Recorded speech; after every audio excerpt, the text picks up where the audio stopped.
tous, guten Tag, grüß Gott, saluton, bună ziua, dobry den, dober den, ahojte. Quel plaisir de vous retrouver, c'est Bienvenue à l'Est, épisode 35, saison numéro 2.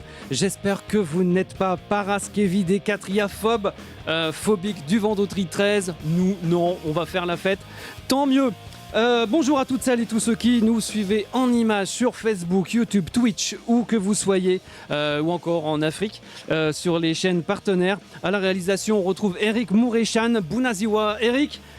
Bonjour Anna. Bonjour Jérôme. Aujourd'hui, l'équipe de Bienvenue à l'Est s'agrandit. Et oui, elle nous vient du plat pays, elle vient de la Belgique. Nous avons le plaisir d'accueillir Margot Germet. Bonjour Margot. On tient à te souhaiter la bienvenue dans l'équipe. Dans un instant, tu nous parleras cinéma. Oui, bonsoir Jérôme, bonsoir Anna. Tout à fait, on reviendra entre autres sur la 16e édition du Festival du film des arts qui commence demain. Merci Margot. Aujourd'hui, avec nos invités, nous allons voyager. Tout d'abord en Allemagne avec la maison Heinrich Heine, fondation de l'Allemagne. Pour mieux vous en parler, nous avons l'honneur de recevoir Oriane Thirvaudet, chargée de communication de la maison Heinrich Heine. Bonjour Oriane Thirvaudet, bienvenue sur Armada. On continuera avec un voyage linguistique.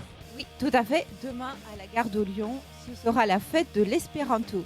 Connaissez-vous l'espéranto, cette langue internationale? Pour mieux vous la faire découvrir et pourquoi pas la parler, nous recevons Pierre Gauthier, vice-président de l'association Espéranto Île-de-France.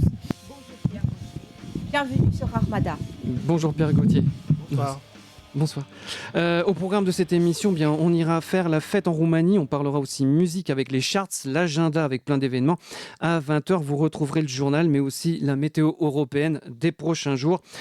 Et aujourd'hui, peut-être, est un jour particulier pour vous. On vous souhaite un bon anniversaire, si c'est le vôtre, comme pour nos stars du jour. Eh ben oui, on souhaite un bon anniversaire à l'acteur et chanteur allemand Conny Dax. On a notamment pu le voir en 2013 dans Nymphomaniac de Lars von Trier et en 2020 dans le film Feuchtgebiete, zone humide, une comédie qui n'a pas froid aux yeux, signée David Vnent. Bon anniversaire à l'actrice polonaise Joanna Moro, née en Lituanie. Elle a une carrière internationale. Elle est surtout connue pour son rôle-titre dans la série télévisée Anna Germain.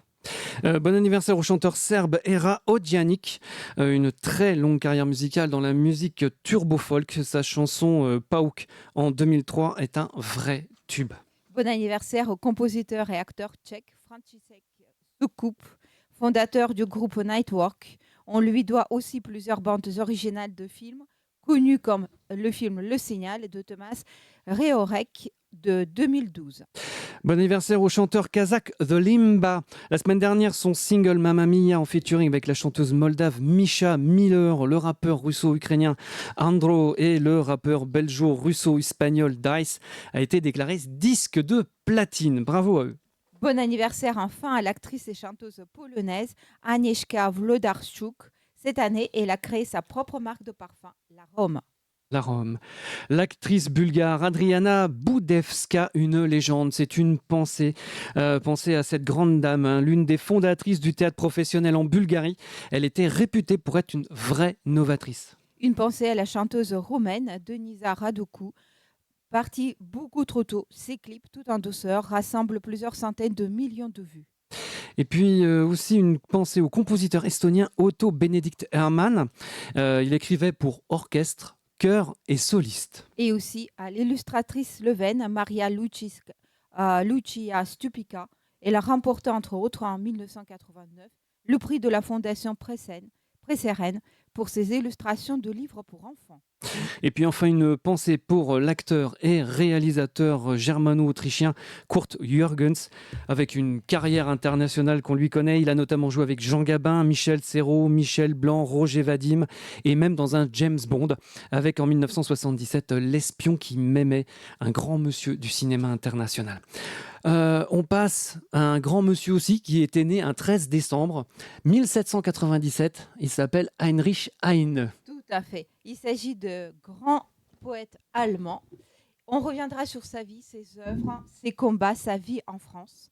Et on dit souvent de lui qu'il est le dernier poète allemand romantique. mais il est aussi satiriste, journaliste, essayiste.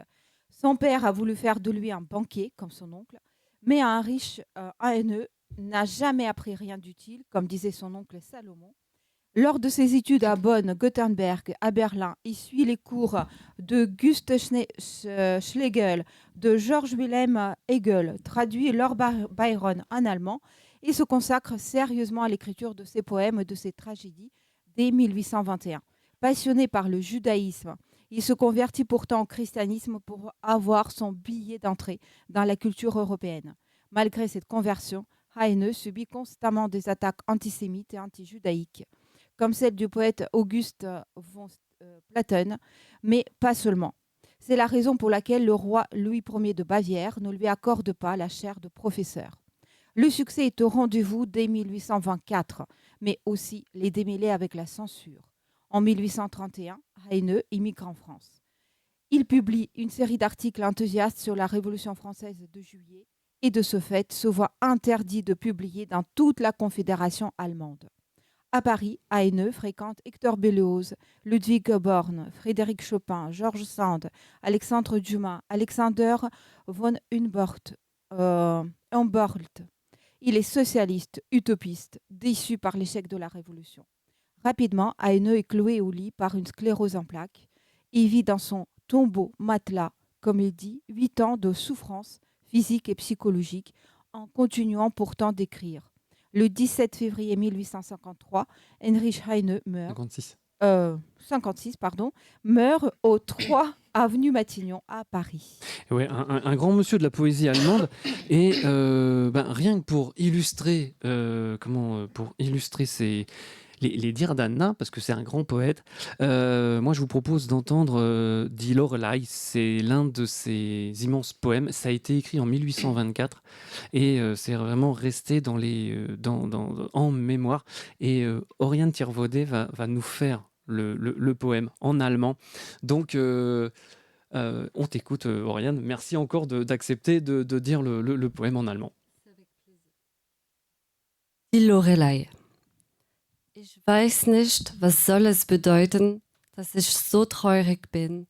Ein Märchen aus alten Zeiten, das kommt mir nicht aus dem Sinn. Die Luft ist kühl und es dunkelt und ruhig fließt der Rhein. Der Gipfel des Berges funkelt im Abendsonnenschein. Die schönste Jungfrau sitzet dort oben wunderbar. Ihr goldenes Geschmeide blitzet, sie kämmt ihr goldenes Haar. Sie kämmt es mit goldenem Kamme und singt ein Lied dabei. Das hat eine wundersame, gewaltige Melodie. Den Schiffer im kleinen Schiffe ergreift es mit wildem Weh. Er schaut nicht die Felsenriffe, er schaut nur hinauf in die Höhe.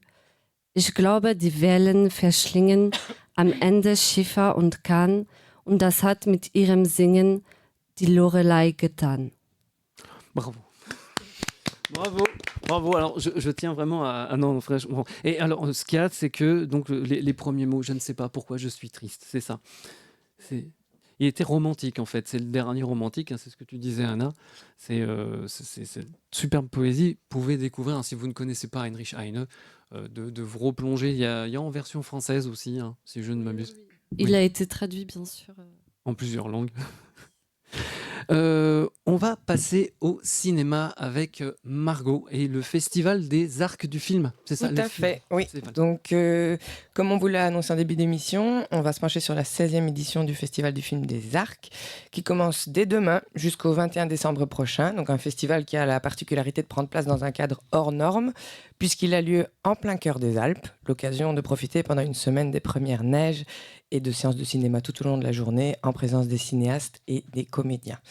Il s'agit d'un événement culturel majeur dans le paysage cinématographique qui a pour vocation de promouvoir la diversité du cinéma européen. Alors, cette année, 8 longs métrages ont été sélectionnés en compétition officielle pour la Flèche de Cristal 2024, donc qui est le grand prix du Festival des Arcs. Parmi ces 8 longs métrages, on remarque le film Toxique, qui est le premier long métrage de la réalisatrice lituanienne Saulė Bliuvaitė, qui traite de deux jeunes adolescentes qui rêvent d'échapper à la morosité de leur quartier et qui se rencontrent dans une école de mannequinat locale. Ce film s'est déjà distingué dernièrement. Il a notamment remporté le Léopard d'Or, donc qui est le grand prix du festival du film de Locarno cet été. On note aussi le film Ce Nouvel An qui n'est jamais arrivé, du Roumain Bogdan Moreșanu, premier long métrage également, qui a lui aussi obtenu des prix dernièrement, et non des moindres, notamment le prix Orizzonti du meilleur film à la Mostra de Venise, mais encore plus récemment l'Atlas d'argent à l'Arras Film Festival en novembre dernier. Le Festival des Arcs propose en outre une programmation ambitieuse en dehors des longs métrages en lice pour la Flèche de Cristal, notamment dans la section Playtime du festival, parmi lesquels on retrouve le film ukrainien You Are the Universe de Pavlo Ostrikov, donc un mélange entre science-fiction, comédie et histoire d'amour comme on les aime. Je me permettrai également de pointer dans cette même section le film Le dossier Mal d'Aurore du Belge Fabrice Duwels. Une goutte de patriotisme ne fera pas déborder le vase. Polar très largement inspiré de l'affaire du Trou et qui a aussi été sélectionné hors compétition à la Mostra de Venise. Dans la section auteur du Festival des Arcs, on pourra apprécier Windless du bulgare Pavel Veskanov et Wishing on a Star, qui est le dernier documentaire du Slovaque Peter Kerekes, qui suit une astrologue napolitaine et ses clients qui essaient de donner un sens nouveau à leur vie et qui promet d'être pétillant.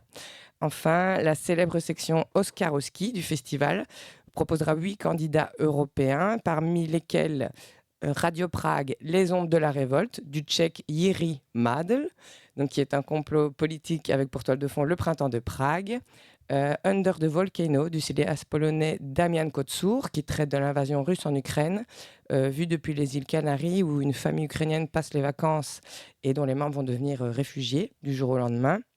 Et enfin, un autre film qui a particulièrement attiré notre attention, qui s'appelle Family Therapy, qui est le 3e long métrage de la Slovène Sonja Prosens, avec notamment Aljosha Schneider, Marko Mandic, Katarina Stegnar. Et donc, c'est une comédie noire qui est une satire sociale qui s'articule autour d'une famille slovène de nouveaux riches et dont le monde est bouleversé lorsqu'un jeune étranger entre dans la maison familiale. Donc, un petit peu sur l'esprit de Théorème de Pasolini ou plus récemment Parasite de Bong Joon-ho, où l'intrus dévoile au grand jour les relations chaotiques qui s'enveniment sous l'apparence polyfamiliale. Voilà, donc un film à suivre de très près et dont voici, avant de retrouver les charts, de quoi vous mettre l'eau à la bouche avec la bande-annonce.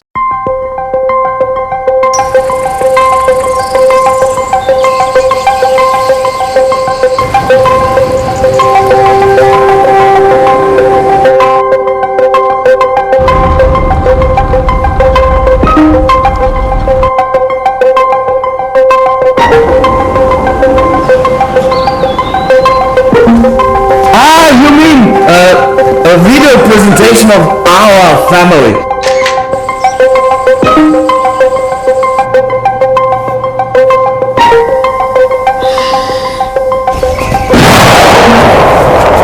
Labur, Slauci. Slauci. Zariadora. Zariadora. Zariadora. Что пошьяничу. Julian! Ah! Это Максим. Да, наша дружина. Санте.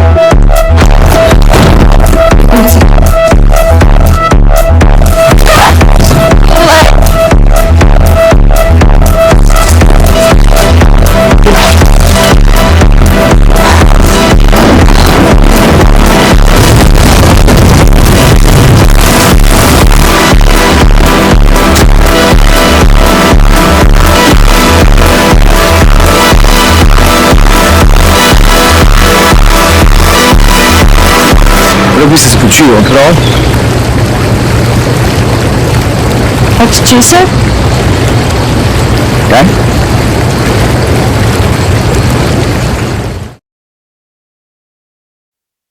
Family Therapy à découvrir absolument. Merci et bravo Margot. C'est pour une première. Merci. Et nous passons aux charts de la semaine. Alors, on commence par les sorties de clips. Mia Tajna, ça veut dire Mon mystère. Une balade langoureuse du duo Mia et Darko, serbes vivant en Autriche. Plus de 15 000 vues en 22 heures. Smiljanic, chante le mystère de l'amour dans un paysage de steppe, marqué par les étendues d'eau, de montagnes, où le mince père est tout petit, mais l'amour, cet éternel recommencement, ancre le couple dans cette étendue naturelle. Côté charts internationaux, je vous amène en Allemagne avec Andrea Berg et son titre Der kleine Trommler, qui cumule 475 vues en 12 Non, jours. 1000. 475 000 vues en 12 jours. C'est un chant de Noël. En Moldavie, Biélorussie et Kazakhstan, c'est le duo de Misha Müller et Alex Velea avec Bam Bam et 9,8 millions de vues en 2 semaines sur YouTube qui détiennent le palmarès des streamings. On part en Roumanie où le titre Russia de Dani Mocanu et c'est 1 159 092 streams en 7 jours et c'est 6 923 405 vues sur YouTube en 8 jours, se classe le premier.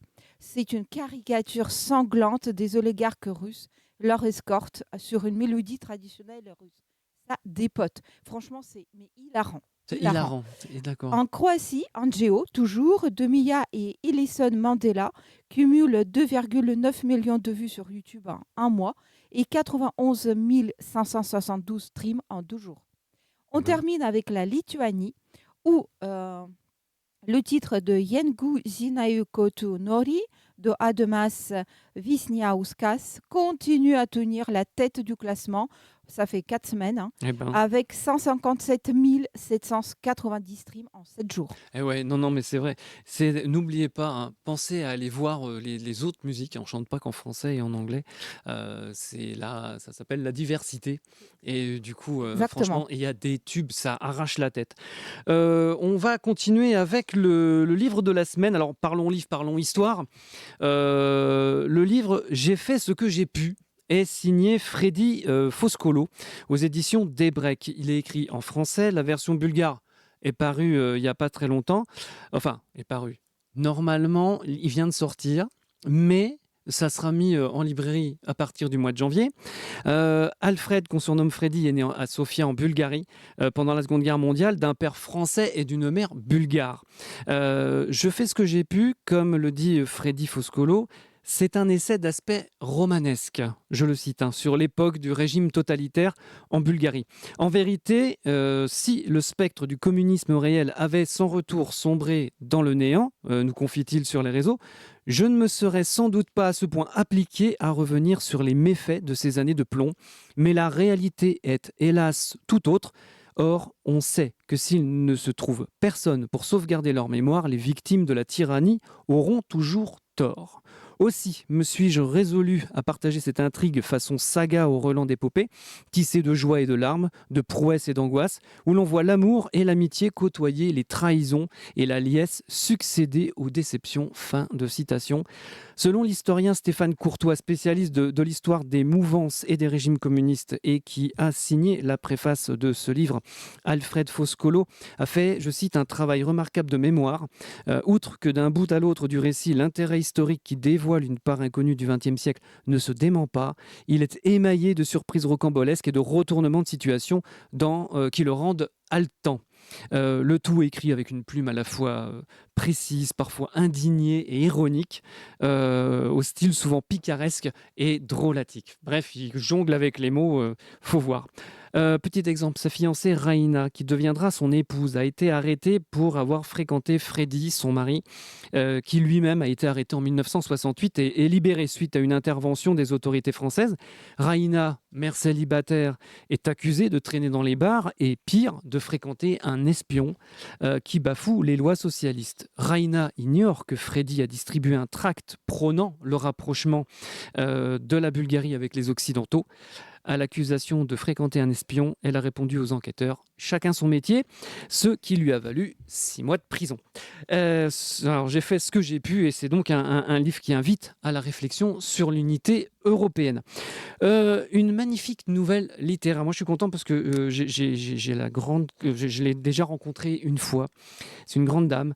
Le prix Mallarmé étranger de la traduction 2024 a été décerné à Marie Vrinat Nikolov pour la traduction en français du recueil Là où ne nous sommes pas de Georgi Gospodinov.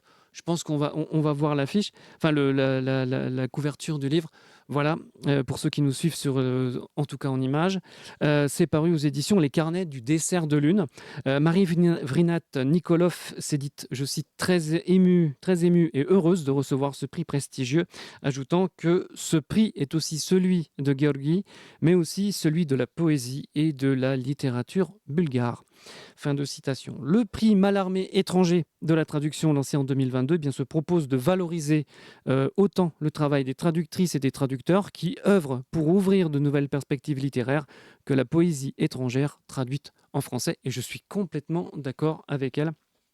Avec eux, enfin en tout cas avec ce prix, puisque il faut, si jamais c'est mal traduit, mal interprété, alors là on se retrouve avec des catastrophes nucléaires. Voilou. On passe à l'agenda. Exactement, et nous vous proposons quelques sorties cette semaine. D'abord, Institut culturel bulgare vous invite à l'exposition Sylvie Vartan et sa Bulgarie jusqu'au 31 janvier. Regardez, cette exposition propose un voyage intime à travers le temps, dévoilant le lien profond entre la chanteuse iconique et ses racines bulgares. Sylvie Vartan ne l'oublie pas, comme elle l'a écrit dans son livre mot à mot, au Cherche Midi, je cite, « Moitié hongroise, moitié bulgare, au fond de moi, je demeure slave. Ici, je revendique une identité, c'est celle-là. » À travers des photographies, objets personnels, extraits musicaux, l'exposition met l'accent sur des moments choisis de la carrière, de la vie de Sylvie Vartan, lors de laquelle son pays natal a toujours occupé une place spéciale. Nombre de ces photos, rarement exposées au grand public, offre un regard inédit sur la vie, la carrière de Sylvie Vartan. L'Institut culturel bulgare, c'est au 28 rue de la Boétie, à Paris, dans le 8e arrondissement, métro Miroménil. Et oui, métro Miroménil, 28 rue la Boétie. On continue avec l'Institut List. Chaque troisième mardi du mois, l'Institut List présentera un grand classique du cinéma hongrois grâce aux archives de l'Institut national hongrois de la cinématographie. Et à chaque fois, c'est une séance de cinéma en ligne.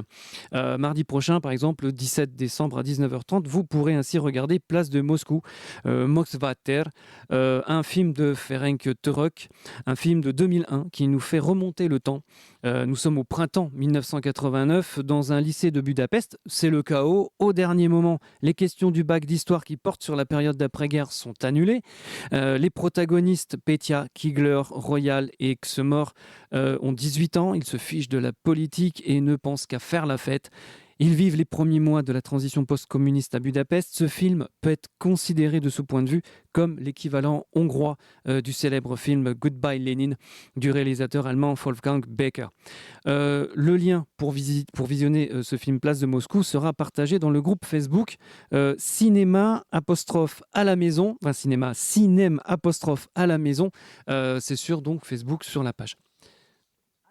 Aussi, le Goethe-Institut de Paris, partenaire de l'événement, vous propose avant-première projection et rencontre en présence des cinéastes au Centre Pompidou qui s'intitule Aventure des années 1910-1920. Et donc, vous avez la rétrospective qui consacrait l'immense cinéaste allemand Werner Herzog. À l'occasion de l'anniversaire des 30 ans de la découverte de la grotte Chauvet, qui a eu lieu le 18 décembre 1994, le maître allemand présentait hier son film en 3D, La grotte des rêves perdus, un film de 2010 au Centre Pompidou. Dans le cadre de cette célébration et en prolongation de la rétrospective qui lui avait été consacrée en 2009, une sélection de ces films réalisés depuis est également proposée. 2 longs métrages de fiction, Bed lieutenant Escale à la Nouvelle-Orléans, avec Nicolas Cage et Eva Mendes, et Dans l'œil d'un tueur, avec Michael Shannon, ainsi que 3 documentaires, Into the Abyss, Rendez-vous avec Gorbatchev et Le Nomade sur les traces de Bruce Chatwin, inédit en France. Lundi 16 décembre, le film Au cœur des volcans, Requiem pour Katia et Maurice Kraft, réalisé en 2022, sera diffusé en avant-première de sa sortie officielle ce 18 décembre 2024 par Potemkin Film. Ce documentaire de création célèbre la vie, le travail des époux Kraft, volcanologues passionnés brutalement emportés lors de l'éruption du mont Unzen, au Japon, le 3 juin 1991. Voici la bande d'annonce.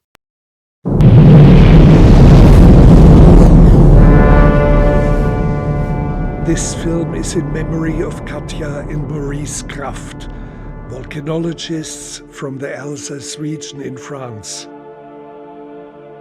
Almost everything that we are going to see is footage shot by them.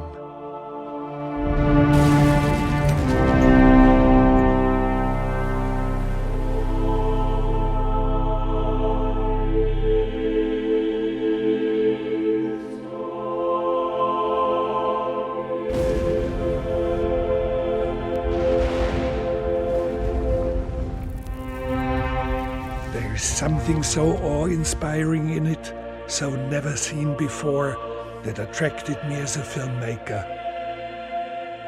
They lost their lives together, capturing the might of volcanoes. This is their legacy.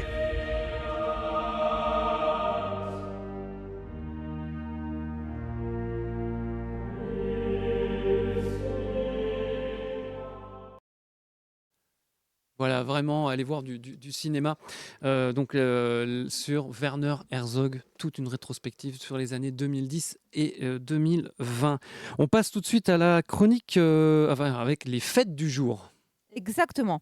Alors, aujourd'hui, le 13 décembre, on célèbre la fête des Tatars de Roumanie. 20 282 Tatars vivent en Roumanie. La communauté tatare de Roumanie s'est constituée par plusieurs vagues migratoires à différentes époques et de différents horizons. Au XIIIe siècle arrivèrent les Tatars de la Horde d'Or.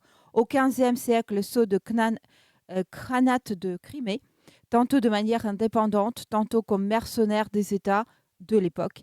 Les Tatars roumains sont musulmans de tradition libérale. L'Union démocrate des Tatars turco-musulmans de Roumanie représente cette minorité. Et puis aujourd'hui, les Roumains célèbrent la diversité ethnique et confessionnelle. C'est une célébration officielle, mais ce n'est pas un jour férié. C'est à noter. Un programme culturel et artistique est prévu même dans plusieurs villes, Margot. Le 18 décembre prochain, ce sera la fête des autres minorités nationales de Roumanie. Donc en Roumanie, on reconnaît officiellement 20 minorités. Et on remarquera que la plupart des minorités habitent la Transylvanie. Donc il y a une région du centre de la Roumanie qui fut rattachée au royaume de Hongrie de l'an 1003 à 1526, puis indépendante, mais tributaire de l'Empire ottoman, avant de faire partie de la monarchie des Habsbourg de 1699 à 1918 et au sein de celle-ci, à la moitié hongroise de l'Autriche-Hongrie de 1867 à 1918. La région fut rattachée à la Roumanie en décembre 1918 après la Première Guerre mondiale. Et en août 1940, lors de la Seconde Guerre mondiale, le nord de la Transylvanie fut restitué à la Hongrie par l'Italie et l'Allemagne, puis retournera à la Roumanie à la fin de la guerre. Selon la Constitution de 1991, on compte plus d'une quinzaine de petites minorités nationales ayant droit d'office à un député chacune. Ce sont les Ukrainiens, les Russes, les Serbes, les Croates, les Slovènes, les Turcs, les Tatars, les Slovaques, les Tchèques, les Bulgares, les Grecs, les Arméniens, les Polonais et les Russes lipovènes. Il en résulte que l'ensemble des minorités nationales est représenté par une quarantaine de sièges à la Chambre des députés et plus ou moins une dizaine au Sénat, ce qui correspond à ce que les minorités représentent proportionnellement dans la population, 10%. 10%. Les minorités roumaines ont toujours été bien représentées au Parlement, même si dans les structures législatives, elles ont promu des lois liées à la réglementation de certains domaines économiques plutôt qu'aux droits de leur propre groupe ethnique. À l'heure actuelle, il existe 18 organisations de minorités nationales enregistrées qui ont le droit d'envoyer au Parlement, une fois tous les 4 ans, un représentant. La législation roumaine actuelle s'inspire à la fois du droit du sol, qui pose l'égalité de tous les citoyens, quel que soit leur sexe, leur âge, leurs origines, langue maternelle, religion ou état de santé, et du droit du sang, qui prend en compte l'identité ethno-linguistique. Tous les citoyens roumains sont, selon la Constitution, égaux en droit. D'un côté, l'appartenance ethnique révèle du sphère privé, ne doit figurer sur aucun document d'identité et toute discrimination est punie par la loi. De l'autre côté, 20 communautés ethniques, communatati nazionale, sont officiellement reconnues par la loi et tout citoyen peut se réclamer de l'une d'elles au moment de recensement pour l'utilisation de sa langue dans certaines sphères culturelles ou éducatives ou juridiques, parce qu'on peut se défendre en sa langue maternelle en Roumanie devant la justice, ou pour former un parti politique ethnique. Eh ben, c'est très intéressant. Aller en Roumanie, c'est un très beau pays en plus. Je découvre de plus en plus que c'est un Hein? pays extrêmement démocratique. Exactement. Il y a tellement de variété et diversité là-bas. Exactement. Et ben là, je vais vous emmener, pas en Roumanie, pas encore. On va partir en Allemagne. On va en partir avant de découvrir la maison Heinrich Heine avec notre invité Oriane Tirvaudet. Place au voyage, place aux vacances. Voici quelques images de l'Allemagne.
Eh ouais, Job in Germany. Bon, c'est in Deutschland. Willkommen in Deutschland.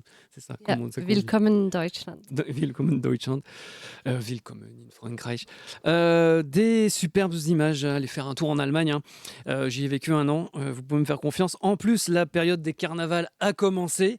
Aujourd'hui, nous avons le plaisir d'accueillir la maison Heinrich Heine, Fondation de l'Allemagne sur Armada. C'est un hébergement pour nos étudiants et le centre culturel franco-allemand, c'est ça.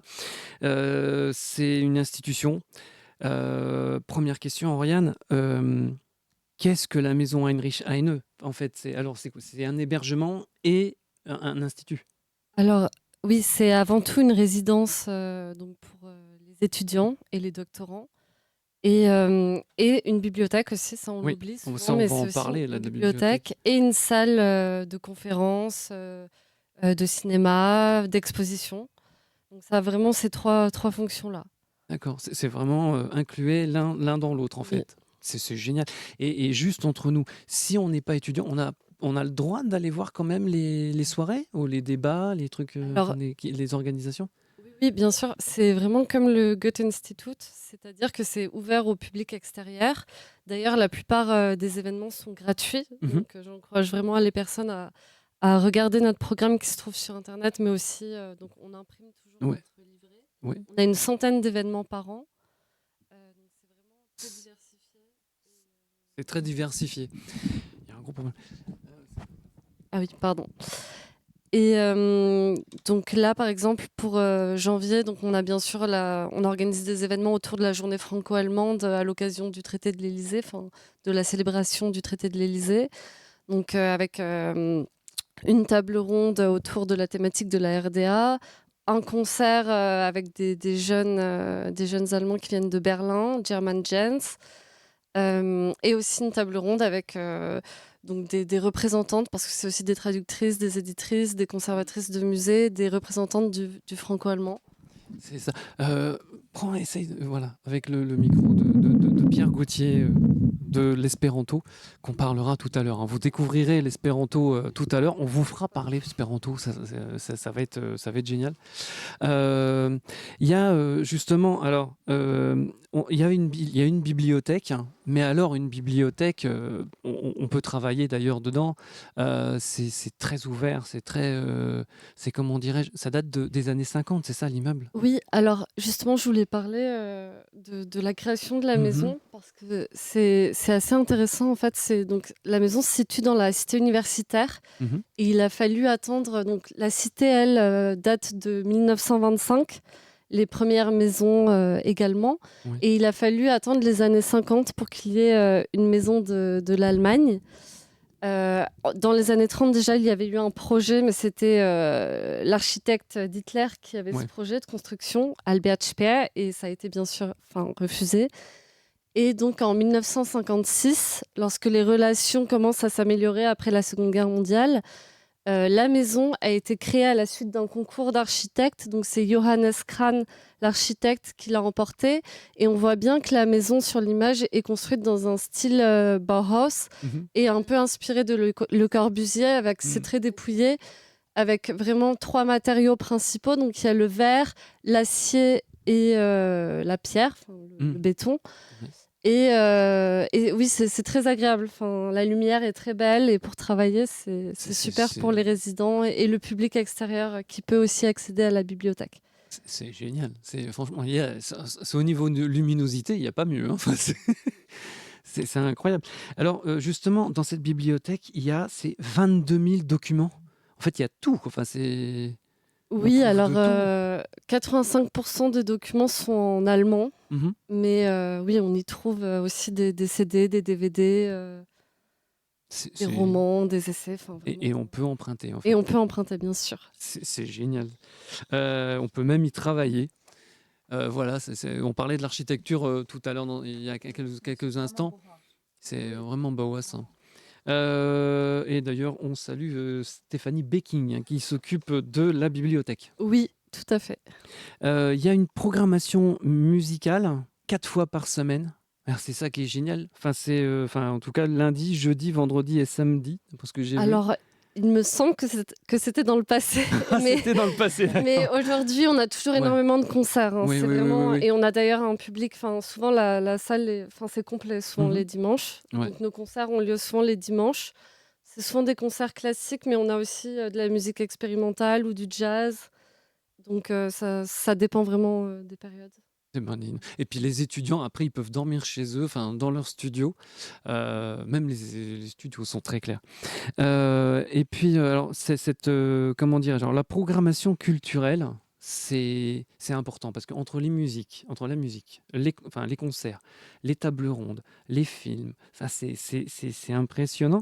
Là, par exemple, l'actualité qu'il y a à la maison Heinrich Heine. Il y en a tous les mois, hein. Vous pouvez aller voir sur le site www.maison-heinrich-heine.org. Il y a du cinéma, des tables rondes, des concerts, des rencontres littéraires, des débats, des journées d'études. La prochaine, ce sera le 9 janvier 2025 avec Regard sur la poésie de Rainer Maria Rilke, avec Stéphane Penel et Alexis Tautou. C'est gratuit, mais sur réservation. Ça, c'est normal.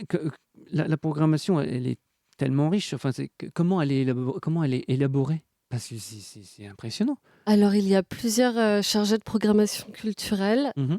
Et aussi, on peut nous soumettre des projets. Donc, par exemple, des universitaires vont proposer une journée d'études Ouais. et elle va être acceptée et on la met en place. Mais on peut aussi, donc mes collègues, par exemple, vont trouver des idées de table ronde ou de débats ou de programmer tel groupe pour tel concert. Donc, j'ai ma collègue qui s'occupe de la programmation musicale qui est là depuis vraiment... je crois, plus de 20 ans. Donc, elle a vraiment l'habitude de programmer ces Sarah concerts. Claudel, c'est Oui, ça c'est ça, C'est Sarah ça. Claudel. C'est qu'on salue aussi.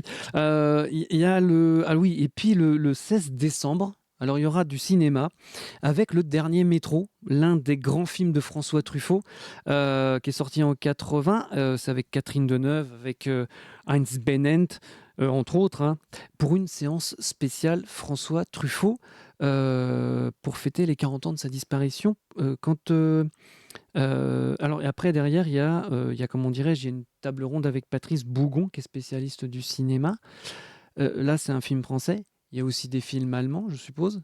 Oui, oui, bien sûr. Là, c'était vraiment pour célébrer Truffaut. Mais la plupart du temps, notre ciné-club, donc c'est composé vraiment de films allemands. D'ailleurs, en janvier, février, mars, je crois que ce sont essentiellement des films allemands. Oui, au fait, le cinéma allemand, il rentre vraiment dedans. Enfin, c'est contrairement un peu au cinéma français, c'est vraiment, on voit quand le cinéma germanique est vraiment costaud, quoi.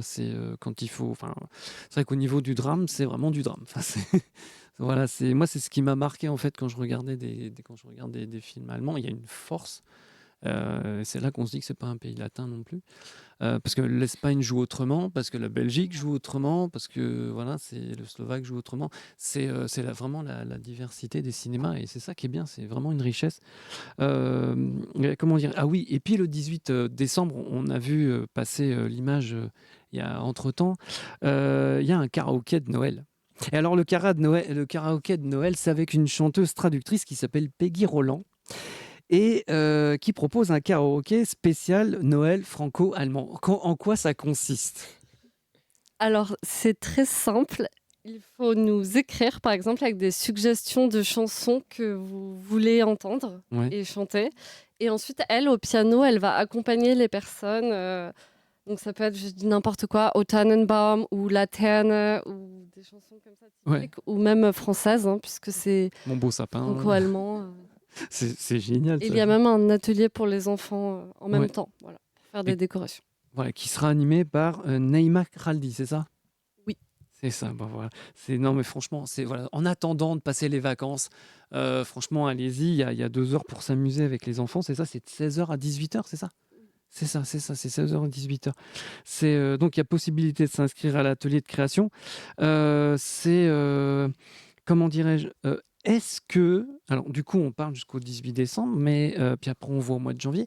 C'est fermé, la maison Heinrich Heine, pendant les vacances ou pas? Alors, exceptionnellement, oui, là, elle sera fermée cette année, Mhm. entre le 22 et le 1er, je dirais. D'accord. C'est parce qu'en général, elle ne ferme pas. Non, alors elle reste ouverte, mais vraiment que pour les résidents. Là, il D'accord. n'y aura pas d'événement pour le public extérieur à cette période, ce qui se comprend. D'accord. Et c'est incroyable parce que, en fait, avec toute la richesse, je vois, il y a même la programmation, si on regarde bien, qui va jusqu'au mois de mars. Et c'est, comment dirais-je, enfin, c'est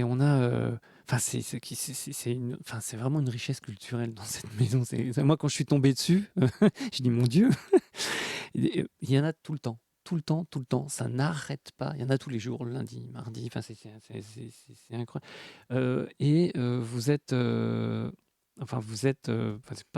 êtes pas nombreuses en fait. Enfin, vous êtes combien dans l'équipe pour tout gérer? Non, on doit être 11 en tout, en 11 en tout. comptant les réceptionnistes. 11 en comptant les réceptionnistes.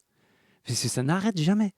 C'est une force. On voit que c'est un. Enfin, et cet institut, justement, l'Institut franco-allemand, pourquoi, en fait, c'est Institut franco-allemand et pas juste Institut allemand? Parce que, et c'est aussi une des raisons pour laquelle elle s'appelle Maison Heinrich Heine, c'est que il voulait vraiment avoir donc comment dire, cette médiation entre la culture française et allemande, Ouais. et Heinrich Heine qui a vécu la première partie de sa vie en Allemagne Mhm. et qui a vécu ensuite à Paris et qui est mort à Paris, Mhm. était vraiment parfait pour incarner cette figure franco-allemande. Et aussi parce que ça représentait la réconciliation entre la France et l'Allemagne. C'était Ouais. très important après les guerres. Ouais. Je dis les guerres parce qu'il y en a eu Ouais, il y en plusieurs. a eu plusieurs. Et Beaucoup moins c'était- qu'avec les Anglais. Hein. C'était, voilà, je crois, vraiment primordial d'avoir Ouais. ce côté franco-allemand et pas que allemand. Ouais, c'est ça, exact. Non, mais c'est vrai. Puis en plus, c'est vrai qu'aujourd'hui, on vit en Europe. Donc, c'est vrai que maintenant, on a l'habitude plutôt jouer avec Erasmus. Ça n'arrête pas de bouger. Les étudiants bougent, changent de pays comme. Enfin, ils prennent l'avion comme nous, on prend la voiture, quoi. Enfin, c'est génial. C'est un carrefour européen, en fait. C'est un carrefour européen. Oui, et puis c'est vrai que le projet initial de la cité, c'est un projet utopique de rencontre entre toutes les nations, Ouais. toutes les cultures. Et je crois que c'est assez réussi. Alors, il y a une quarantaine de maisons pour l'instant. On ne sait pas jusqu'où ça va s'étendre. Ouais. Mais c'est vrai que c'est assez magique quand on rentre dans le lieu et qu'on entend toutes ces langues. Et il y a en plus le principe du brassage qui est très important, où on accueille donc 50% des résidents allemands Mhm. et 50% des résidents des autres maisons pour qu'il y ait un mélange des cultures. Donc ça, c'est toujours un principe qu'on C'est applique. génial, ouais, ouais, ouais. Non, franchement, c'est top. Il y a beaucoup. Alors, moi, j'ai remarqué, il y a beaucoup d'événements, puis il y a énormément de personnalités de tous les domaines qui viennent à la maison Heinrich Heine. Euh, comment dirais-je, c'est des événements en fait, des événements internationaux. Enfin, c'est des soirées en fait, c'est inoubliable. Comment on fait, enfin comment vous faites pour, comment vous faites, vous travaillez, ça c'est clair. Enfin, je dis vous parce que t'es plusieurs, mais euh, qu'est-ce qui attire aujourd'hui vers la maison, enfin qu'est-ce qui attire le fait que, enfin il y a cette qualité qui amène, enfin dans tous les domaines, et donc du coup toutes les personnalités en fait ne rechignent pas, ils viennent directement vous voir pour justement travailler sur les tables rondes, travailler sur les expos, travailler sur les concerts. C'est magique comment vous faites pour. Enfin, parce que c'est vrai que moi, avant, je connaissais pas du tout la maison Heinrich Heine. Et du coup, quand je l'ai découvert, j'ai dit, mais c'est un nid de culture. Enfin, c'est génial. Oui, et ce qui est assez incroyable, c'est que tout le monde connaît le Goethe-Institut, mais Mm. le premier institut culturel allemand à Paris, c'était la Maison de l'Allemagne. Parce qu'à l'époque, ça s'appelait pas encore Maison Heinrich Heine, en Mhm. 56, quand ça a été construit, Ouais, mais Maison de l'Allemagne. Et d'accord. c'était la première représentation de la RFA, du coup, parce qu'en plus, Oui, il y en avait la plus, RDA il et y la avait. Ouais, RFA. ouais. Et il n'y avait même pas encore l'ambassade d'Allemagne à Paris, qui a été construite après, en 1963, si je dis pas. D'accord. Oh là là. Ah oui, non, c'est vraiment. Oui, c'est vraiment le côté. C'est vraiment une découverte. Ouais, c'est vraiment une découverte parce que et c'est un lieu à aller voir. Parce que moi, je pensais que c'était juste réservé aux étudiants et pas du tout en fait. C'est ça, ouais, il suffit de poser des questions. C'est sur Armada qu'on trouve les réponses. Culturel, pour tout le monde. Bah, c'est ça, c'est intéressant ça sur. Mais c'est vrai. Il y a, du coup, vous êtes sur tous les réseaux. Oui, je m'en Vraiment. occupe, donc je peux confirmer que oui. Donc, bien sûr, sur Facebook, Instagram, Twitter. On est aussi sur le réseau de la Cité, a son propre réseau, en fait, qui s'appelle Citéscope, où on peut voir tous les événements de toutes les maisons. D'accord. Qui ne sont pas toutes d'ailleurs des instituts culturels. C'est seulement certaines des maisons qui ont cette fonction aussi. D'accord. Ça, c'est incroyable. Non, mais franchement, c'est vrai. Et puis en fait, comme il y a un melting pot, enfin un mélange des cultures avec tous les autres étudiants, en fait, on apprend à se connaître mieux puisqu'on a des cultures complètement différentes. C'est un endroit de paix, quoi. Oui, et puis c'est très riche, oui. Intellectuellement aussi. Et c'est émouvant aussi de voir tous ces étudiants qui se rencontrent. Il y a un comité des résidents dans chaque maison, donc ils sont très impliqués aussi dans la vie de la maison. Et ils D'accord. organisent des événements parfois. D'accord. Bah alors voilà, allez voir la maison Heinrich Heine. C'est 27C boulevard Jourdan dans le 14e arrondissement. C'est franchement, allez voir www.maison-heinrich-heine.org. Et puis vous allez voir, vous allez sortir tous les soirs là. Non mais c'est vrai, puis alors, c'est varié. Il y a même au mois de février, le 23 février, il y a les élections, c'est les élections générales si je ne m'abuse, pour trouver le prochain chancelier. Et il y a un débat qui va être organisé à ce propos d'ailleurs. En coopération avec l'IFRI, on organise souvent des débats politiques actuels avec D'accord. eux. Ouais. Mieux comprendre l'actualité, ça c'est intéressant. Ça, on va en parler tout à l'heure avec le journal. Merci beaucoup, Oriane Tirvaudet.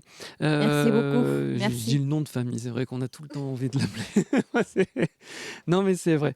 Place aux partenaires. Peut-être aux partenaires, effectivement. Et déjà, une très bonne nouvelle. Bientôt, l'aéroport d'Orly va retrouver la ligne aérienne Paris-Orly-Bratislava. Ah, ça, c'est Tant clair. mieux, c'est bientôt les vacances et quelques images de la Slovaquie. Très images de la Slovaquie, voyage.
Et oui, la neige en Slovaquie, ça c'est bien, ça, voyager.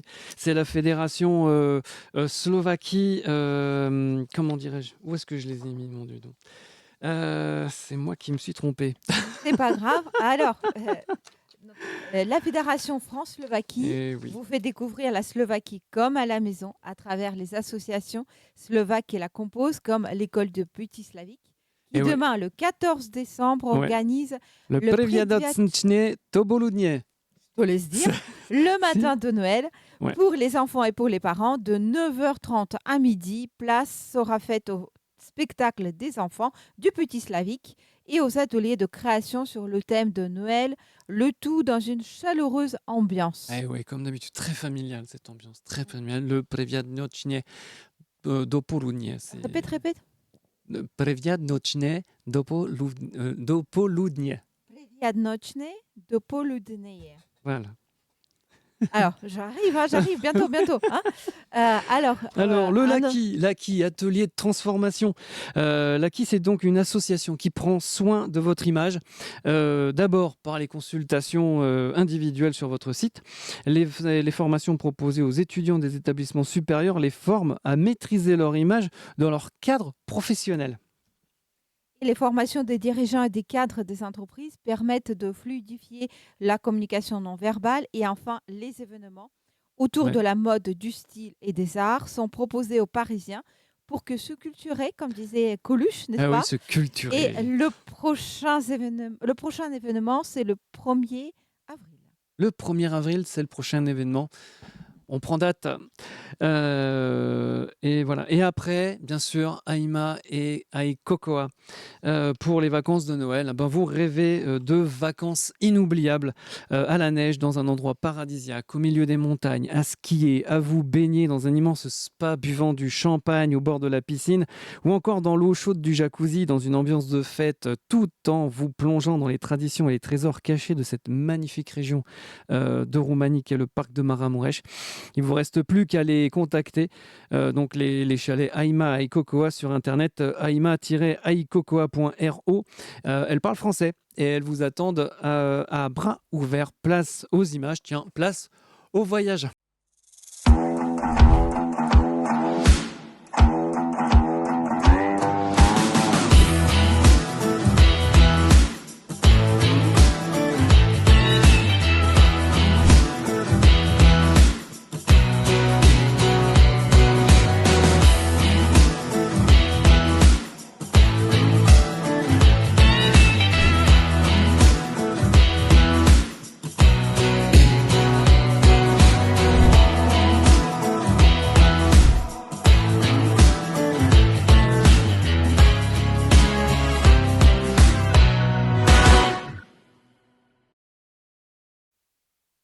Et si vous partez ce week-end en Europe centrale et orientale, eh ben sachez que ce week-end sera nuageux et froid, voire glacial. Samedi matin, l'Europe centrale et orientale sera sous les nuages, voire sous la pluie en Estonie, voire même sous la neige en Hongrie et dans le sud de la Slovaquie, à Urbanovo. Attention en Serbie avec un gros risque de pluie verglaçante sur une grande partie du pays. Côté température, il fera très froid à l'est du Rhin avec un minimum de moins 11 degrés à Kiev, moins 3 degrés à Poprad en Slovaquie et à Minsk, moins 2 degrés à Vilnius et à Bucarest, moins 1 degré à Sofia, 0 degré à Varsovie, de 0 degré à 3 degrés du nord au sud de l'Allemagne, 1 degré à Bratislava, de 2 à 3 degrés sur une grande partie de la Serbie. Samedi après-midi, le froid restera constant sur le continent, ciel voilé et moins 5 degrés de minimum à Kiev, ciel voilé aussi en Lituanie, en Biélorussie et dans l'est de la Roumanie, de la pluie au nord de l'Allemagne et du brouillard à Berlin avec 0 degré. Seul le soleil percera la brume et les nuages à Cottbus dans l'est du pays. De la pluie en Serbie, attention au verglas dans le sud du pays. Côté Mercure, ça restera très froid, surtout sur le front est. 0 degré à Budapest, 1 degré à Prague et à Cottbus, Varsovie et à Zagreb, 2 degrés à Nuremberg, 3 degrés à Sofia et dans le parc de Maramuresh, 4 degrés à Belgrade, à Munich et à Bruxelles capitale, 5 degrés à Bucarest. Dimanche matin, on trouvera le soleil dans le sud de la Roumanie, mais aussi à Berlin et à Miskolc en Hongrie. Partout ailleurs, ce sera nuageux, voire pluvieux, si ce n'est qu'un temps neigeux, comme à Tallinn, à Riga, à Minsk, à Munich, à Sjenica en Serbie ou encore à Žilina en Slovaquie, où on annonce de la neige toute la journée.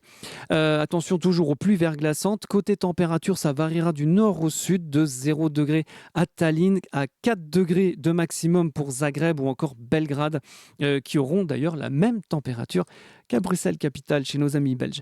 Dimanche après-midi, le soleil percera au sud des Carpates, sauf sur Žilina, où il continuera de neiger. Partout, ça restera sous les nuages. Attention aux pluies verglaçantes à Riga, en Lettonie. Côté Mercure, ça montera un petit peu, avec cependant un petit moins 3 degrés à Tallinn, 5 degrés à Berlin, Belgrade et Bratislava, 8 degrés et plein soleil à Bucarest, de la neige dans le parc du Maramuresh. Ça sent le ski. Lundi, le soleil percera le nord et le sud du continent.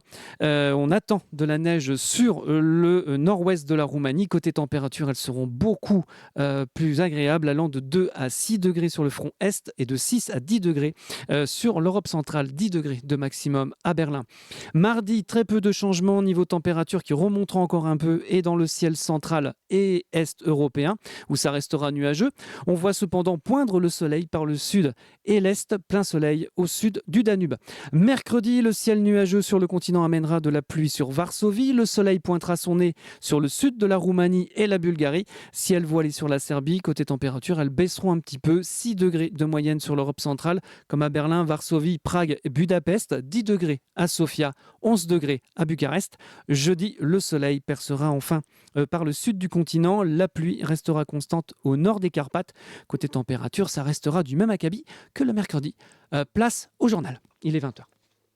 Alors, on commence par la Roumanie. Les élections présidentielles pourraient avoir lieu en février ou en mars 2025. Oui, le gouvernement dispose en effet d'un délai de 90 jours pour organiser de nouvelles élections qui pourraient avoir lieu en février ou en mars. En raison de ce report du scrutin, le mandat du président Klaus Iohannis, qui doit expirer le 21 décembre, sera probablement prolongé. L'Union européenne finalise l'accord commercial avec le Mercosur. Tout à fait. La présidente de la Commission européenne, Ursula von der Leyen, a confirmé la semaine dernière que l'Union européenne avait conclu les négociations sur l'accord de libre-échange avec le Mercosur.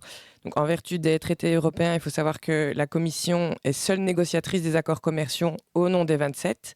Cependant, pour qu'un accord entre en vigueur, il doit être ratifié par au moins 15 États membres, représentant 65% de la population de l'Union européenne, et obtenir l'approbation du Parlement européen. Donc ainsi, même si un accord a été conclu à Montevideo, il pourrait encore être bloqué sans avoir ses validations.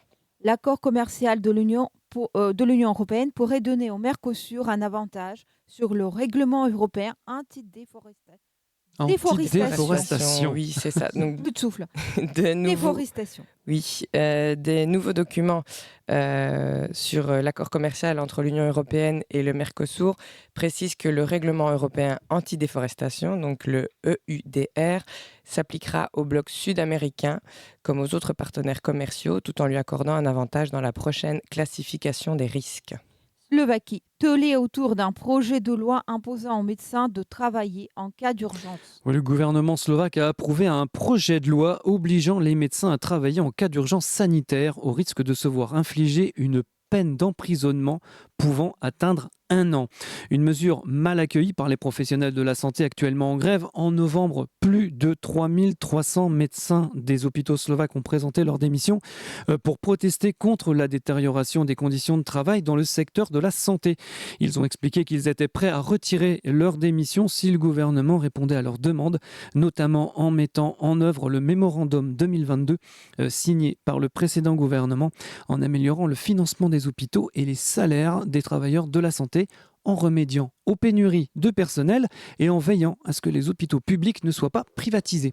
Le ministre de la Santé, Kamil Szaszko, le social-démocrate, a souligné que la proposition de loi qui doit faire l'objet d'une procédure accélérée au Parlement était destinée à protéger la vie et la santé en cas de démission massive de médecins.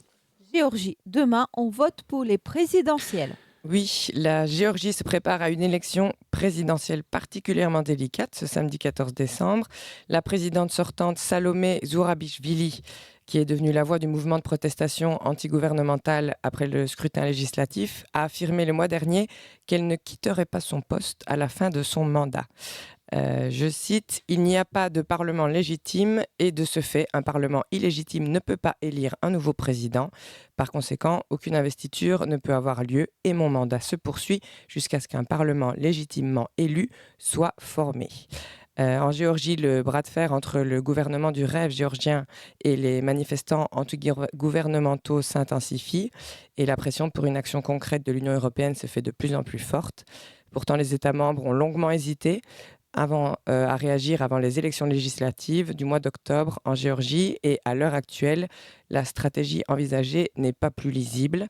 Les ministres européens des Affaires étrangères se réuniront à Bruxelles lundi 16 décembre où le dossier géorgien devrait figurer à l'ordre du jour.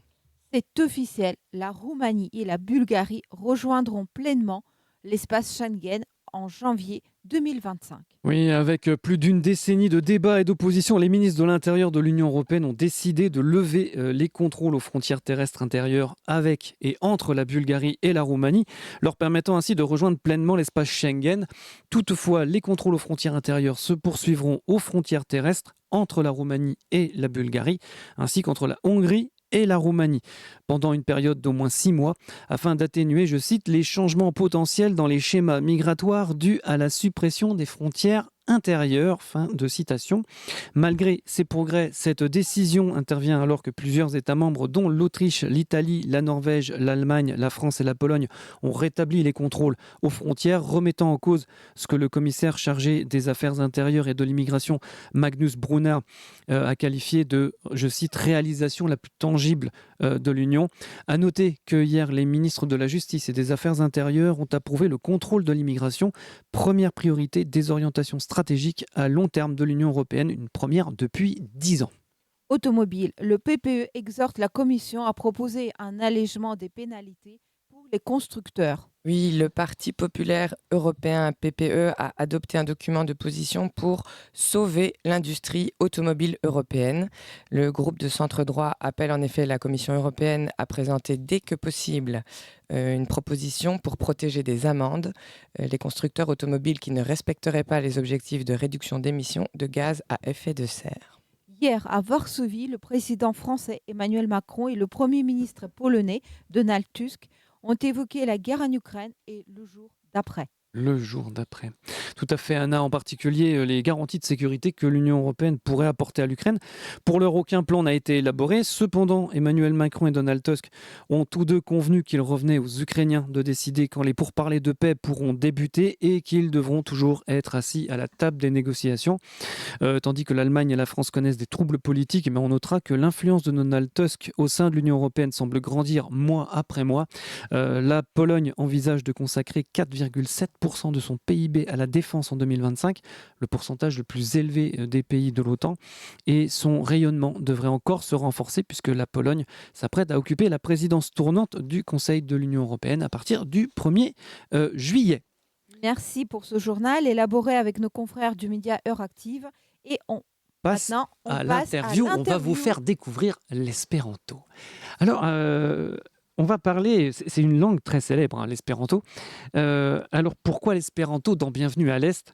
Eh bien, nous le verrons, cette langue a été créée par un ophtalmologue polonais qui était polyglotte.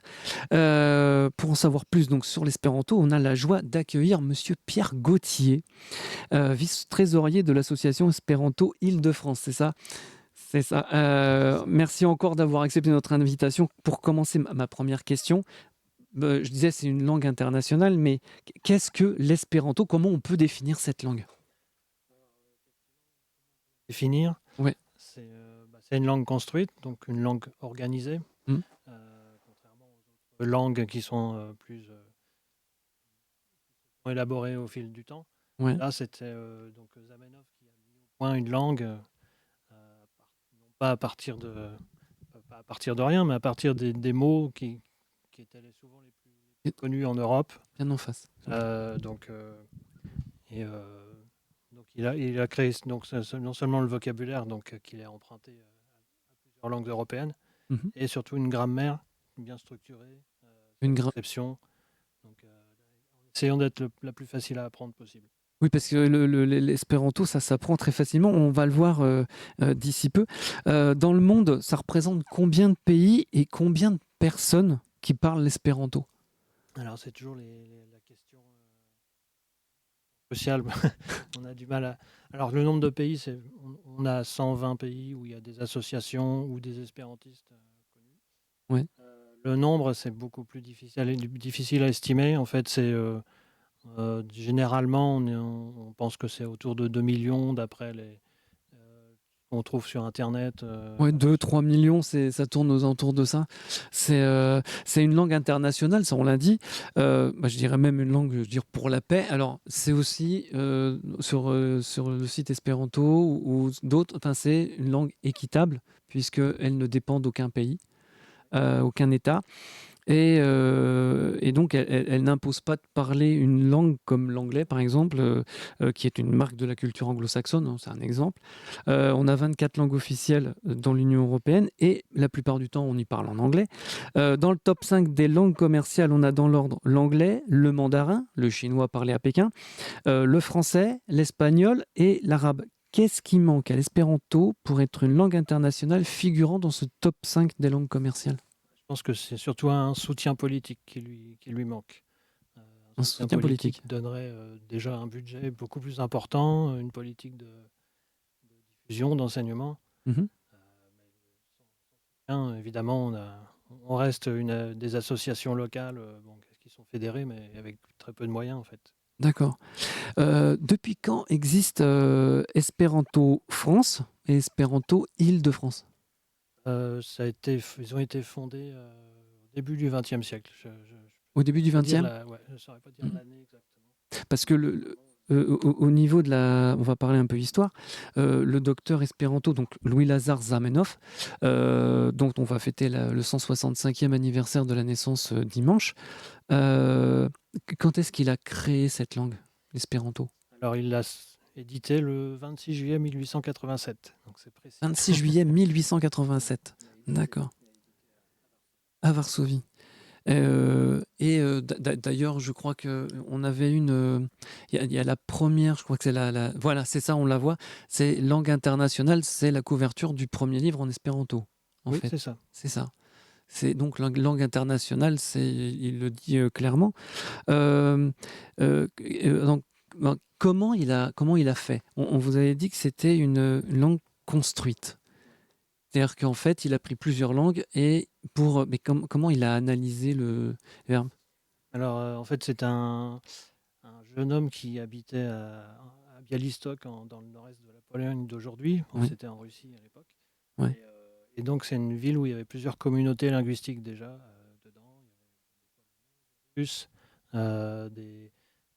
des Juifs qui parlaient yiddish, il y avait des Lituaniens, des Allemands. Mhm.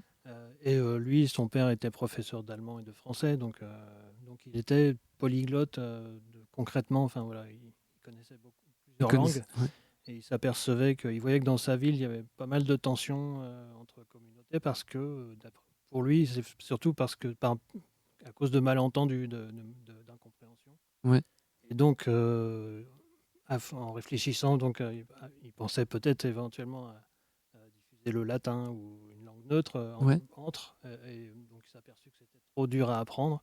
Et donc, il a était inventé encore la sienne. adolescent, il s'est lancé dans la construction d'une langue artificielle, la plus facile possible à apprendre, Ouais. par la grammaire, parce qu'elle a un vocabulaire connu à peu près partout. Mhm. Et, donc il a édité, il y avait 28 ans. Il a 28 ans quand il sort ce livre. C'est impressionnant. Bien en face du micro. Oui. Linguiste. Bien sûr. Bah oui, ça va dire de linguiste, vas-y. Vous dites une grammaire très simple à apprendre. En fait, sur quelle langue est basée la grammaire? Difficile. C'est plutôt Difficile. l'allemand Linguiste, ou avec les cas, comme en fait, latin on dit que c'est une langue agglutinante et isolante. Donc en fait, c'est pas du tout un modèle européen. D'accord. Un vocabulaire qui est européen. C'est plus un modèle. Slave. Enfin, pas slave, non, isolante, je crois. Enfin, il y a des langues, le turc, le finlandais, enfin le finnois. Mhm. Le hongrois. Le hongrois, ouais, je c'est pense, il y a que eux qui parlent hongrois. Et puis les langues asiatiques, le chinois aussi, structure assez similaire. D'accord. C'est pas, c'est un peu, c'est pas un mélange, c'est une organisation différente des langues européennes, mais avec du vocabulaire plutôt européen. D'accord. Donc du coup, c'est plutôt la grammaire chinoise. Donc d'après ce que je comprends, c'est très simple en chinois. C'est l'ordre des mots qui détermine le sens de la phrase. Là, c'est plus des éléments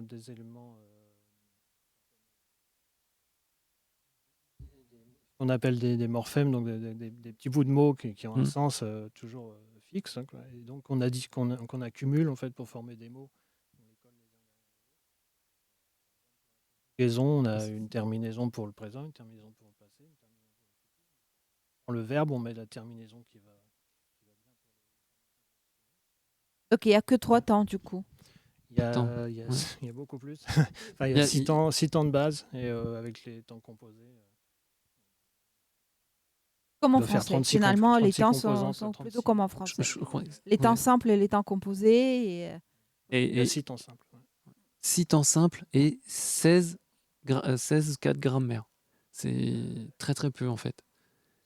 C'est 16 cas de grammaire. C'est ce que en faisant mes recherches en préparant, c'est ce que j'avais vu. Il y a 16 règles de grammaire, oui. Oui, 16 règles, parce que les cas, c'est comme en latin, du coup, ou comme en russe, ou comme en polonais, c'est pas la même chose. Ah oui, d'accord. Les cas, c'est le nominatif, datif, ablatif, etc. Non, mais du coup, parce que 16 cas, ça fait peur. Hein. Ah oui, non, bah oui, ça c'est... Quand il y a un achisme dans une langue, tu dis ouf. 16 règles de grammaire, donc c'est vraiment facile à apprendre. C'est alors côté actu, il y a un événement demain, c'est le 14 décembre avec la journée Zamenhof, la fête de l'espéranto, à la salle Traversière, au 19 rue Traversière à Paris, dans le 12e près de la gare de Lyon, c'est à partir de 14h30, c'est entrée libre. C'est quoi la journée Zamenhof et puis à quoi doit s'attendre le public? Pareil qu'il y a de la danse, des spectacles, de la musique. Oui, un peu de tout ça, oui. La journée Zamenhof, c'est la commémoration de l'anniversaire de la naissance de 15 décembre 1859. 1859, ouais. Donc traditionnellement, pour se réunir, on utilise cette date pour organiser une fête en son hommage. Mmh. Et là, cette année, donc en plus, c'est une fête qui va être organisée par les 3 associations espérantistes parisiennes. Donc il y a Espéranto Paris-Île-de-France. Satami Caro et l'association des cheminots espérantistes qui nous prêtent la salle en fait, puisque Ah d'accord, ok. leur salle c'est la salle des cheminots, Eh ben, des centres culturels cheminots de la SNCF. Donc, d'accord. Et on chante en espéranto Ah et bah oui. on Oui, fait oui, du oui, oui, spectacle oui. en espéranto? Ouais. Bah, oui, il y a un tout chanteur, à l'heure, on va faire un poème en espéranto. Ça a été mis en musique. Il y a plein de on a poésie. invité un chanteur qui s'appelle Armel Amio et qui chante en espéranto. Ils chantent en espéranto. Ouais. Alors, il y a. Oui, c'est ça. Bah, là, moi, je vois le programme. Bah, Armel Lamy, on voit, c'est ça. Cantisto, ça veut dire chanson. C'est ça. Chanteur. C'est. Il y a danse, dansoy. Et Hawaï. Alors, fervogista. Enfin, je ne prononce pas. Fervogista socio. C'est de la danse. C'est de la danse hawaïenne. Non, ça c'est l'association des cheminots en fait. Ah, c'est la chanson. Ah, ouais, d'accord. Ah oui, d'accord. D'accord. Il y aura la chorale de Lutèce. Franchement, il y a même des livres, d'après ce que je vois. Une présentation de. C'est ça? Il y aura une petite présentation des nouveautés Qui sont sorties cette année. D'accord. Et puis, alors, ça se finit à 17h30 près de la gare de Lyon, mais ça continue parce qu'à 19h, ça se poursuit donc au Café Espéranto, donc au Madeleine since 1953, près du Grand Rex au 39 boulevard Bonne Nouvelle. La fête continue au chaud. Ça continue toujours au chaud d'ailleurs, puisque c'est tout couvert. Et c'est métro Bonne Nouvelle. Et là, dans ce lieu-là, en fait, on peut commencer soit à apprendre qu'on parle ou pas l'espéranto. C'est nickel. En fait, c'est pour se rencontrer une fois par mois, donc c'est toujours dans un café différent. C'est un café différent. Tous les espérantistes qui veulent discuter pendant une soirée.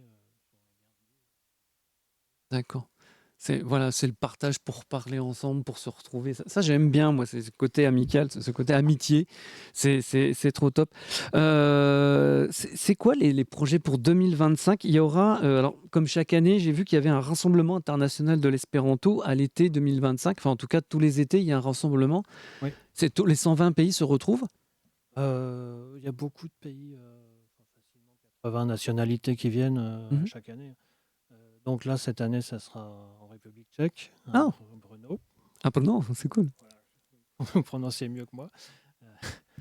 Et donc, pendant une semaine, il y a un congrès, donc le congrès mondial d'espéranto. 10 congrès universels, d'accord. Donc, avec des spectacles tous les soirs, des excursions dans la région. Spectacles, conférences, ouais.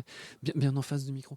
Des spectacles, des conférences. Bon, ça n'arrête pas. Enfin, et ça va durer combien de temps? Ça dure une semaine. Ça dure une semaine. Une semaine de fête. C'est aller à Brno au mois d'août. En plus, c'est beau. La Slovaquie est pas loin. Vous êtes en République tchèque, en Moravie. Franchement, ça sent les vacances. Tiens, on va jouer. Il est 20h19 sur Armada. Alors, la langue espéranto, c'est très facile à apprendre.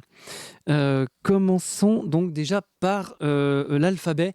Eric, je crois qu'on a l'alphabet justement. Juste pour voir, parce que l'espéranto, ça a son alphabet. Et voilà. Voilà, alors il y a A, B, C. Alors comment on le dit? A, Bo, Tso, Cho, Do, E, Fo, Go, Jo, Ho, Ho, Lo, I, Yo, Jo, Ko, Lo, Mo, No, O, Po, Ro, So, Sho, Cho, Ou, Vo, Zo. D'accord. Eh ben. C'est assez facile. Il faut juste rajouter O après nos lettres. C'est ça, c'est quand tu dis l'alphabet. Ouais. Sinon, tu rajoutes pas des O à chaque fois. Donc alors ça c'est l'alphabet. Donc ça ressemble à c'est un peu des lettres latines, mais avec différents accents. Les accents, c'est par exemple le S, ça fait se, et si on met un accent, ça fait che. C'est ça. C'est ça. C'est comme en polonais. C'est comme en slovaque. En fait, ça ressemble beaucoup soit au polonais ou au tchèque. La façon d'écrire, ouais. On lit toutes les lettres dans le mot? Oui, on lit toutes les lettres. Chaque lettre a toujours le même son. Ah, D'accord. très facile. Ça, c'est très simple. Alors, ça, c'est cool. Et alors, comment. Alors, donc, bonjour. Alors, il y en a plusieurs. Euh, c'est- selon l'heure, ouais, c'est ça. Denon le matin, Denon le matin. Bonantagon pour la journée. Bonantagon. Vesperon, oui. Tagon, ça me rappelle quelqu'un. Et le soir? L'influence allemande, tag. Oui, c'est ça, tac. Bonan Vesperon. Pour le soir. Vespre, Vesp, ouais. Ouais, les vêpres, Bonan. nous, enfin je dis nous, en Slovaquie ou en République tchèque, on dit Dobrý večer, ou même ailleurs, il y a plein Dobrý de večer. Dobrý večer. Tu vois, tu vois, je viens de Même racine, comprendre ouais. pourquoi on dit večer. C'est les vêpres. Si on dit s'il vous plaît. Mi petasvin. Mi petasvina. Mi petasvin. Mi petasvina. D'accord. De pétition en français. D'accord. Ah, c'est une demande. Ah, la pétition. D'accord. Mi petasvina. Oh, c'est cool. Merci. Dankon. Dankon. Dankon. Oui, très allemand. Presque néerlandais. Quoique, néerlandais, c'est danku. Danke. Danku. Yeah. C'est ça.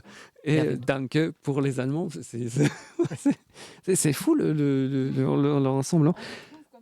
Langue, c'est formidable. Non, mais c'est génial.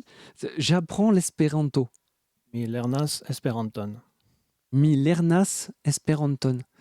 Et donc, tu apprends, c'est Mi lernas. vi lernas. D'accord. C'est en lernen en allemand, ouais. As, qui est la terminaison du présent. D'accord. Oh, c'est impressionnant, ça. C'est, toi, tu vois, lernen, c'est... Alors, alors, une expression que tout le monde emploie sur cette planète, et fort heureusement d'ailleurs, c'est le plus beau. Je t'aime. Comment on le dit? Mi amasvin. Mi amasvin. Mi amasvin. Oh. Mi amasvin. Amasvin. Ah oui, amas, amat, donc du coup, Oui. le latin. Le latin. Ok. Ouais. Un mot. Ouais. Un mot. C'est ça. C'est génial, ça. Mi amasvin. Oh là. Bon. Pas mal. Bah, hein? Et est-ce qu'il y a une organisation où c'est en fait l'apprentissage de l'espéranto passe par l'association, l'association locale en fonction de notre invitation? Comment ça fonctionne? Il y a plusieurs manières, oui. Nous, il y a les associations locales, effectivement, qui peuvent organiser des cours.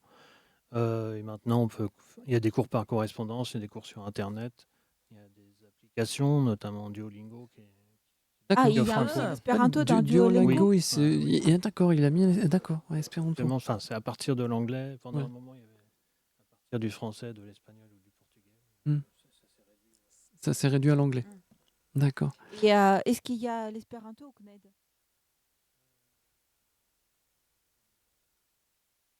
Le CNED, du coup, c'est le Centre national d'éducation nationale. Oui, par correspondance. Par correspondance, ouais. Effectivement. Et pourquoi pas? Parfois, les élèves, surtout les étudiants au lycée ou dans le supérieur, peuvent choisir, pourquoi pas, une langue nouvelle. Ouais, bah oui, c'est une bonne langue nouvelle. On l'étudie à l'université aussi ou... Quelques universités dans le monde enseignent l'espéranto. D'accord. Dans le monde? Donc, il y en a quelques-unes. En Chine. Je crois qu'il y a eu des cours à Paris. Paris Diderot. Dans le cadre de la faculté des langues? Pas trop de renseignements là-dessus, mais je crois que c'était ça. D'accord. Alors justement, il existe énormément de recueils de nouvelles, de romans, d'essais en espéranto. Parmi les plus grands auteurs espérantistes, on trouve le hongrois István Németh, la croate Spomenka Stimetz, mais aussi le français Gaston Varingien, l'allemand Theodor Jung, ou encore le japonais Miyamoto Masao et l'australien Trevor Steele. Où on peut trouver donc ces livres en espéranto de tous les niveaux, du débutant au confirmé. On peut les trouver dans les associations espérantistes en général. Espéranto France vend des livres. Satamicaro vend des livres aussi. L'Association mondiale d'espéranto vend des livres. Oui, ils vendent des livres. C'est les Maintenant, il y a les associations. grandes plateformes. C'est dans les associations que D'accord. C'est donc dans les associations qu'on trouve le plus de livres. Moi, je vous propose, comment dirais-je, de dire un poème en espéranto. Alors, c'est un poème signé Marie Ankel. Pour présenter en quelques mots Marie Ankel, c'est une écrivaine allemande de littérature espérantophone. Elle est née le 2 février 1844 à Schwerin et elle est décédée le 15 décembre 1929, il y a 95 ans, donc dans 2 jours. En fait, c'est marrant, c'est 15 décembre. Il y en a un qui naît, c'est jour pour jour. C'est pour ça qu'on fête des anniversaires dans cette émission, parce qu'il y a tout le temps des anniversaires. Et merci d'ailleurs, parce que au moins ça permet et de faire de la fête et de se souvenir des grandes stars de ce monde. Et elle est morte donc à Dresde en Allemagne. Elle est connue pour avoir fondé l'Esperantista Literatura Associo. Elle plaidait également pour le suffrage des femmes, le vote des femmes. Et ce poème donc est tiré de son recueil Sableroy, qui est écrit donc en 1906. Et donc du coup il s'intitule La Verdastello. Je sais pas si on roule les R ou pas. On roule les R. On roule un peu les R. Donc la Verdastello, donc l'étoile verte. Et alors je vais vous passer mon micro et puis on va entendre de l'espéranto en direct. Exactement. La bella verda stelo, quiete brilas jen, gi estas alta celo, allogas nin, kien? Steleto, cara mia, kion do volas vi? La brila lumo via, kion alportas ĝi? La stelo, bela, verda, mallaŭte diras ĝi. Mi petas, mia cara, la fratojn amu vi. Merci beaucoup, bravo. C'est donc la belle étoile verte. Si on veut interpréter un peu, ça fait donc c'est la belle étoile verte et quiété tranquillement. Qui est quiète, d'accord. Quiète, oui, c'est ça. Quiète, ouais, qui est on a perdu le mot, n'est-ce pas? En français, on le dit pratiquement plus, mais quelqu'un qui est quiète. Q-U-I-E-T. Et là, c'est quiété, brillasien. Il y a un côté un peu latin, enfin latino. Oui. C'est latino, mais qui sont, sur une base allemande. C'est vraiment un croisement de culture. C'est vrai que ça sonne un peu comme de l'italien. Très articulé, très romantique, très bella. À noter donc que ce poème, il a été mis en musique par Clemens Braun quand il est sorti. Vous pouvez donc le trouver aussi sur les sites de téléchargement légaux, sur tous les sites. Il est 20h29. On parlerait des heures avec nos invités parce que franchement c'est hyper intéressant. Merci encore à nos invités d'avoir accepté nos invitations. Merci beaucoup, vielen Dank. Oriane Thierbaudet, chargée de communication et relations presse de la maison Heinrich Heine. Je rappelle votre site www.maison-heinrich-heine.org ou sur tous les réseaux si vous êtes des étudiants, des chercheurs, si vous voulez vous y installer ou juste venir à la maison Heinrich Heine, suivre l'actualité de la maison. Merci beaucoup à Pierre Gauthier, vice-président de l'association Espéranto Île-de-France. Je rappelle la fête de l'espéranto demain à partir de 14h30 près de la gare de Lyon et votre site https Espéranto, France.org. Voilà, exactement, espranto-france.org. Et d'ailleurs, c'est au 19 rue Traversière, dans le 12e. Merci beaucoup Eric pour la réalisation de cette émission. Merci beaucoup à Rabat Belloul pour son confiance. Merci à nos partenaires. Merci beaucoup d'être de plus en plus nombreux à nous suivre la semaine prochaine dans Bienvenue à l'Est. Nous parlerons entre autres la littérature à travers l'auteur Ivan Turgenev avec Madame Paulina de Mouny, administratrice chargée de la recherche scientifique au musée européen Ivan Turgenev de Bougival et responsable des éditions Turgenev. une maison d'édition rare. Merci Margot. Un grand bravo pour ta première à la radio. Vivement la semaine prochaine, hein, Margot. Je rappelle qu'on peut te voir au théâtre La Flèche demain. Je pense qu'on peut avoir l'affiche. Demain à 21h dans Saigner des genoux. On m'a dit que c'était complet. Prolongation les 18 et 25 janvier prochains. Allez-y. Merci et dans beaucoup un à tous les deux. instant, nous retrouvons Claude Alexis dans l'émission Le Fil de l'Avenir. On vous dit à la semaine prochaine dans Bienvenue à l'Est sur Armada. Pensez à rire, c'est le plus important. Exactement. Hein. Ciao.